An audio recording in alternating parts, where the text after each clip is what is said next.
In today's video, I'm going to show you exactly how to create your first Coda doc, from logging into your account to adding your very first piece of content.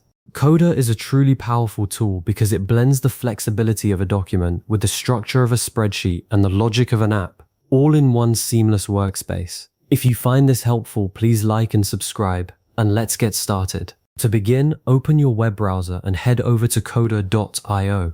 This is the web-based platform where all your documents live, so there's no software to download or install. Once the page loads, you'll be greeted by a sign-in screen. Here, you can log in using your preferred method, whether that's a Google account, an Apple ID, a Microsoft account, or an email address you've previously registered. If you don't have an account yet, no worries at all. You can create one right there in just a minute or two. Signing in this way keeps everything secure and synced across all your devices, so you can pick up right where you left off, whether you're on your laptop, tablet, or phone. Once you're successfully logged in, you'll arrive at your Coda workspace. This is your home base, your personal dashboard where all your documents are organized. Take a moment to look around. You'll see any existing documents if you've created them before. But since this is your first doc, the space will likely look fresh and empty. In the upper right corner of the page, you'll find a button labeled Create Doc. Go ahead and click that. This is your starting point for every new document you'll ever build in Coda, so it's good to know exactly where it lives. A new blank document will open automatically. At first glance, it looks simple, just a clean, empty page with a blinking cursor. But don't let the simplicity fool you. This blank canvas is where all the magic happens. The very first thing you'll want to do is give your document a name. At the top of the page, you'll see a default title that says something like Untitled or Doc 1. Click directly on that text, and then type a descriptive title that reflects the purpose of your document. For example, if you're planning a team project, you might call it Q4 Marketing Launch Plan. Or if you're tracking personal goals, you could name it 2024 Habit Tracker. A clear descriptive title makes it much easier to find your doc later and helps anyone you share it with understand its purpose at a glance. Now that your document has a name, it's time to start filling it with content. This is where you get to choose what kind of document you're building. You can simply start typing text, writing notes, ideas, or instructions, just like you would in a standard word processor. But Coda really shines when you go beyond plain text. You can create headings by selecting text and choosing a heading size from the formatting toolbar that appears. Headings help break your document into clear sections, which makes it much easier to read and navigate. You can also insert bullet lists using the list icon, or by typing a dash and a space, perfect for outlining steps or items.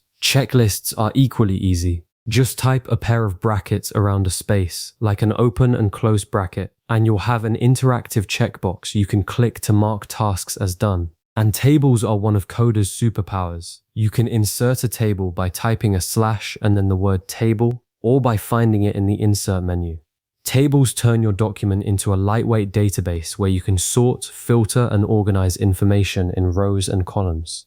Don't worry if you're not sure exactly what to add right now. Feel free to experiment with a few different elements to see how they feel. As you continue working, one of the best features of Coda is that it automatically saves your changes. There's no save button to worry about. No risk of losing your work if you close the browser tab by accident. Every keystroke, every table you build, every checkbox you add is saved instantly to the cloud. This gives you the freedom to play around without any fear. Try out different formatting options, change the font size for a heading, add a divider line between sections, or apply a background color to a row in your table. All of these small touches help make your document more organized and visually friendly, which is especially helpful if you plan to share it with teammates or collaborators. Once you've added some content, take a few moments to step back and review your document. Read through what you've written, check that your headings are logical, and make sure your tables or checklists make sense. If something looks off, you can edit it right away by clicking on it and typing.